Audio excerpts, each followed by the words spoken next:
Trigger warning. I'm surprised to need a trigger warning in this piece because I didn't think it was powerful enough to warrant one. The story you're about to read or hear, however, is the only story I've ever written that actually made my best friend angry with me. When I write my normally calm, rational arguments against the existence of homelessness, she has little reaction. It's okay, Fred, but I've heard it all before. It's just not very moving. I'm sorry. That wasn't the case this time. She was angry that the story existed. I sent it to her right after I finished it because I was proud of it. She wrote me back promptly. I hate it. Never again. Please, God. WTF, dude? So, you are hereby warned. Animals are injured off-screen in this story. If that's going to bother you more than you can tolerate, you'll want to skip this. I'll read you the story, and then I'll return to explain to you what an allegory is and how this parallels what we're doing to human beings right now in at least Arizona and California. This is called refuse boxes.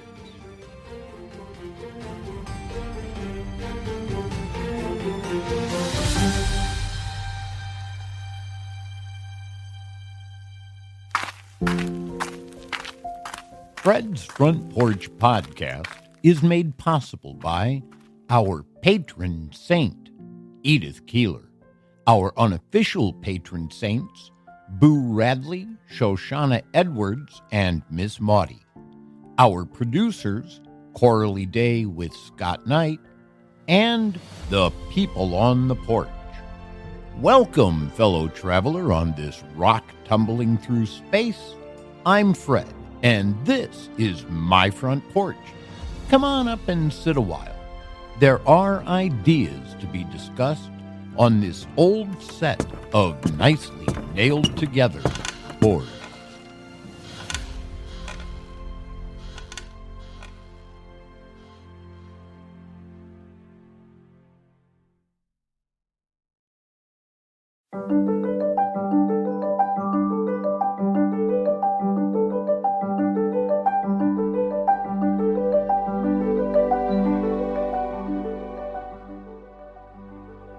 Karen Adamson walked into the parking lot behind the condos, and she rolled her eyes and sighed with disgust. She took out her pen and began to write feverishly on her clipboard. She took pictures of the rain-soaked boxes behind 616. The Homeowners Association was never going to allow this. She was already quoting the rule in her head. No lot shall be used or maintained as a dumping ground for rubbish. All trash shall be regularly removed from each lot and shall not be allowed to accumulate thereon. Trash, garbage, or other waste shall be kept in sanitary, covered containers. All equipment for the storage or disposal of such materials shall be kept in a clean and sanitary condition. In no event shall such equipment and/or containers be visible from the common area streets, from neighboring property, or within property contained in the plat, except for a reasonable time immediately prior to and after scheduled trash collection, and in all events in compliance with Fairvale County Code.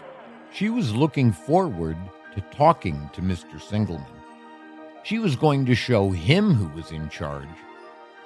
Wretched refuse. People just live like pigs. This is a fine of $100 a day, per day, up to $1,000. He'll take me seriously when I present him with this violation. A kitten stepped out of one of the boxes, looked up at her, and then scurried back inside. Karen knelt and looked in the box.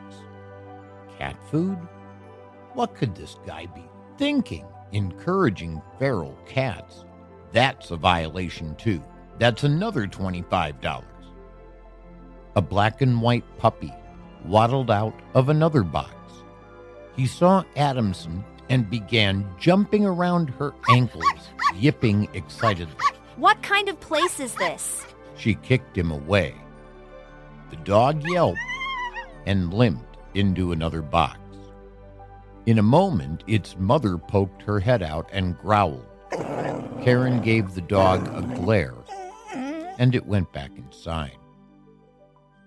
The boxes were piled 4 or 5 high, and from the box at the top, she heard an obnoxious squealing sound. A moment later, a finch dropped from the sky and entered the box. When she looked inside, Mrs. Adamson saw the bird feeding its baby.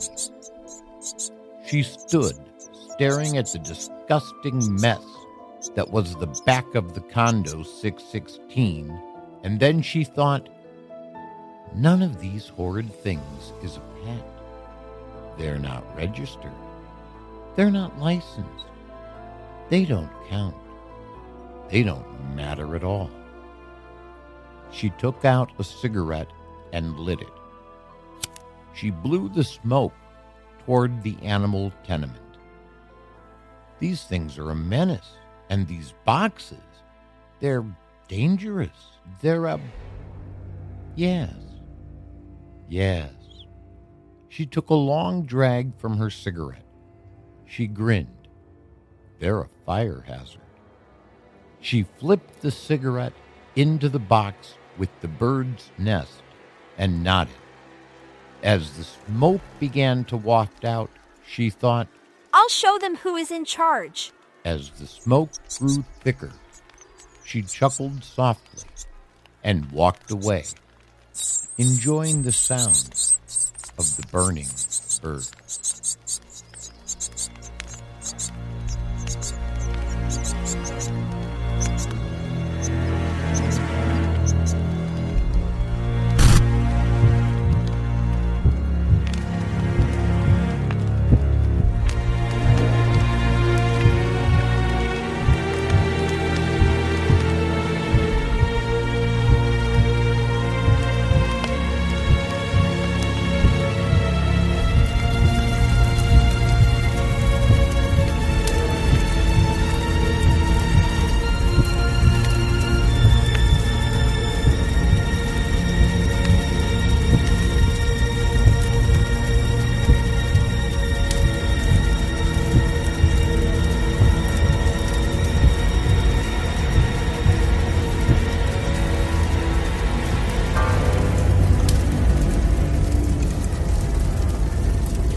Allegory, as defined by Merriam-Webster, the expression by means of symbolic, fictional figures and actions of truth or generalizations about human existence.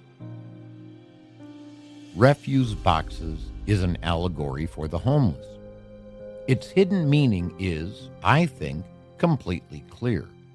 But in the event I am wrong, the animals are people. The boxes are homeless encampments. When this happens to humans, we dismiss it. If it makes the news at all, we're likely to scroll past it without much thought. It doesn't strike close enough to our emotions for it to matter much to us. It's a general rule among humans that we can't tolerate hurting animals, at least not cute and harmless ones. Everyone cries at the end of Old Yeller, but we can, for the most part, dismiss the earthquake in Turkey, which has, as of this writing, taken the lives of more than 28,000 living, breathing people. Among those who have survived, homelessness has skyrocketed. Their dwellings were destroyed. But it didn't happen in America. We don't know any of these folks. Sorry that happened. Bummer. Does anyone know who won the Super Bowl? Oh, and did you hear about the $20 million Jesus ad?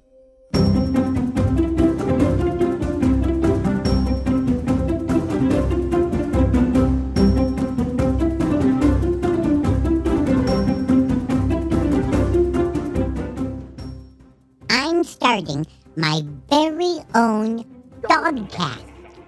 It will be on one time every time the moon does all its stuffers and is all the different shapesers and sizes. That's how often the smelly old man goes out to dinner with Pretty Girl. And that's the only time I can get to the studio to work. You can get lots of Speedy Shine stuffers on the smelly old man's Patreon page. He just gifted me my very own tears singing. Jumps and kisses.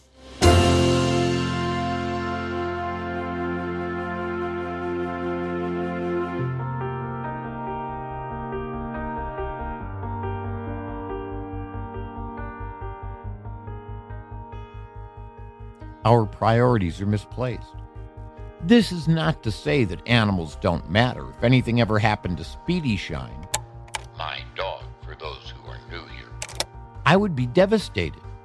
My love for him is off the scale. He's infinitely closer to me than anyone in Turkey. But the fact is, every one of those people matters more than he does. Not to me, perhaps, since I never met them, but certainly to those who have. All of them have mothers and fathers, and most of those people have people who love them as much as I love Speedy Shine. Of course, we can't feel empathy for every human death. We would be unable to function. We'd spend our lives in a fetal position as we drowned in a river of tears. But we can recognize their significance. We can certainly try to change things. As much as you're hurt by the deaths of the birds, the dogs, and the cats in the refuse boxes, we need to be at least as concerned about the plight of those who live in such places in the Homo sapiens world. Here in Arizona, police conduct regular sweeps at homeless encampments to rid the neighborhood of the pests. But these aren't rats. They aren't even dogs or cats. They're people. I'm perilously close to joining them. And unless you're a billionaire, you're much closer to them than you would probably like to imagine. And if you are a billionaire, what are you doing about homelessness? I promise you have the money to end it all by yourself. And please don't talk to me about liquid assets versus investment assets. That's a half-ass excuse. The American Civil Liberties Union is suing to stop the destruction. I won't go into the details here, but they can be found in the article you'll find in the transcript. Why don't we mind so much about people? I think it's because we find a way to blame them for their situations. Some of us use the Bible to justify our contempt. Thessalonians 3:10, King James Version. For even when we were with you, this we commanded you, that if any would not work, neither should he eat. This can, of course, be easily countered in the Bible. I would draw your attention to Luke 6:27 through 36. Verse 30 sums up the idea well. Give to every man that asketh of thee, and of him that taketh away thy goods, ask them not again. And I always like to point out that Thessalonians were a group of mortals, while Jesus himself said we should give to anyone who needs help. I would assume if one is a Christian, both the authority and importance of Jesus would trump that of any human. I don't pretend to be wise enough to know what caused people to be homeless. Certainly those in Turkey whose homes were destroyed by an earthquake did nothing to deserve homelessness. I don't feel comfortable making judgments about others. I know that people make decisions I might not make, but I don't know what caused them to make these choices. We also hide behind the law, as though it were carved into sapphire, immutable and unchangeable. Laws can be, and frequently are, changed. As the world changes, so must its laws. I promise you that it's not that being homeless is against the law that keeps me from joining an encampment. It's that I don't want to be in one. I will do all I can to continue to live here in my little home. A quick thank you to the people on the porch and my unofficial patron saints who continue to help me accomplish that goal. I'm working on a 5-part story about that even now, called Why. I'm hoping to illustrate that people who are easy to condemn might have been forced into choices we wish they hadn't made by circumstances beyond their control. I'm currently stuck trying to make part 2 work, but I know I'll get it right eventually. I'm counting on my coach to help me figure it out. I have to be smart enough, though, to ask him the right questions. It's simpler for us to understand that animals are not in control of much of their existence. We don't seem to want to believe we share that powerlessness. The truth is, however, that we do. It's easy to convince ourselves that if we work hard enough, we can take care of ourselves. There is a myth that America is founded on rugged individualism. That could not be further from the truth. From the, quote, founding of America, we worked together to create this country. One pilgrim didn't build the Mayflower. No one set up Plymouth Colony alone. The Declaration of Independence was a statement we had the courage to make only because we could depend on one another. We didn't decide who was worthy or unworthy. We worked together, each in our own ways. I don't know what caused John or Jane Doe to become homeless. Neither do you. What I know is that the situation is even more horrible than in the allegory I constructed that upset so many people. Let's do what we can to help them, instead of ridding ourselves of them as though they were cockroaches. People matter more than money. They also matter even more than the cutest and most lovable of animals. They matter even more than Speedy Shine, who matters more to me than nearly any other part of my life. See those cute animals as people. And please, disabuse yourself of the notion that we wouldn't do this to people. History seems to have erased the 1921 Tulsa Race Massacre. I never learned about it in school at any rate. Did you? Do you know even now what happened? The details are in the transcript. No, the world doesn't need to be this way. Yes, we can change it, and cynicism won't help us in the least.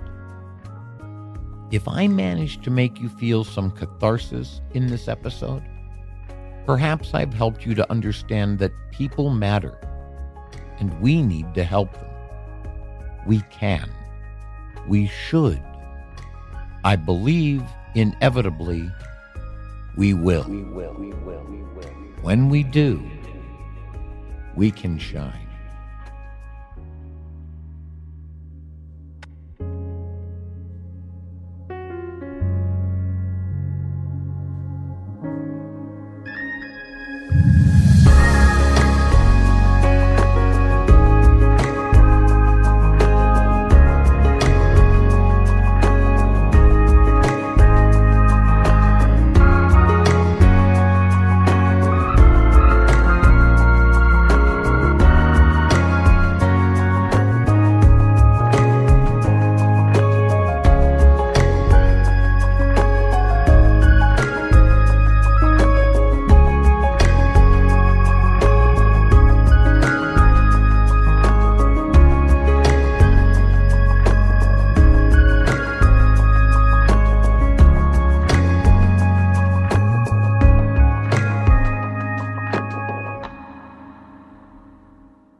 Next week on Fred's Front Porch Podcast.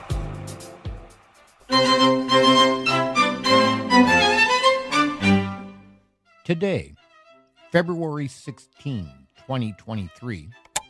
You'll hear this a few weeks after I wrote it. I'm always ahead of schedule. Is the 36th anniversary of the first time I stepped into my own classroom. I didn't have a computer, neither did anyone else I know. I wrote my lesson plans by hand, and I followed strict guidelines for creating them. Goal, objective, procedure, and assessment were the elements I was expected to have. That's what they taught me in my education classes. That was what my principal expected of me. But she expected something more.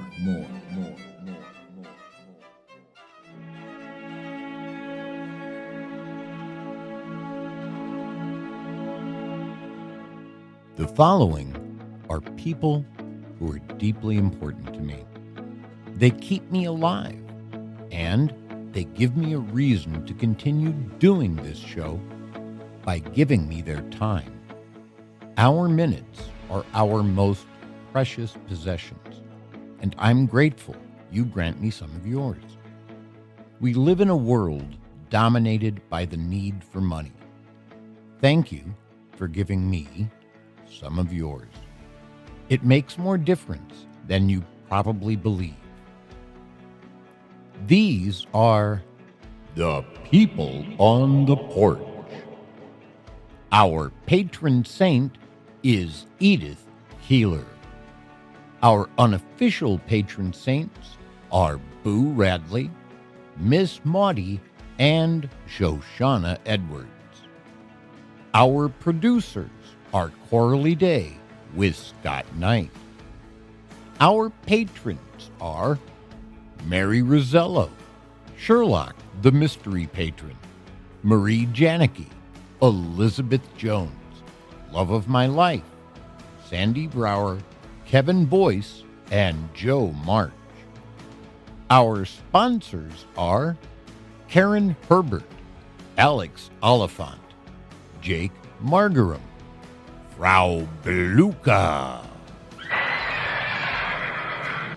Greg Roybal, Robert Blomker II, Cindy Mandel, Amos Stewart, Phil Parkman, Carrie DeDeo, Judy W. Morris, Corey Pluart, Pavel S., Claude Burt Lansden, Virginia Rupert, Natalie Fredrickson, Elizabeth Bennett, and Zareth.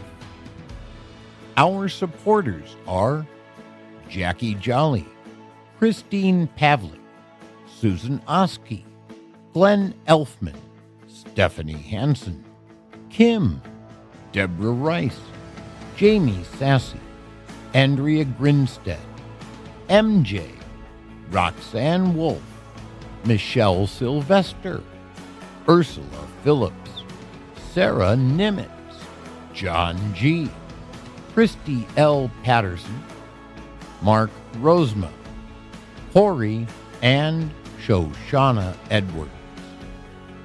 Our first supporter was, and still is, Jareen. Thank you for helping me to shine. As one of the people on the porch advised me, I ain't gonna dim my light for no one. Thank you for shining your light on me.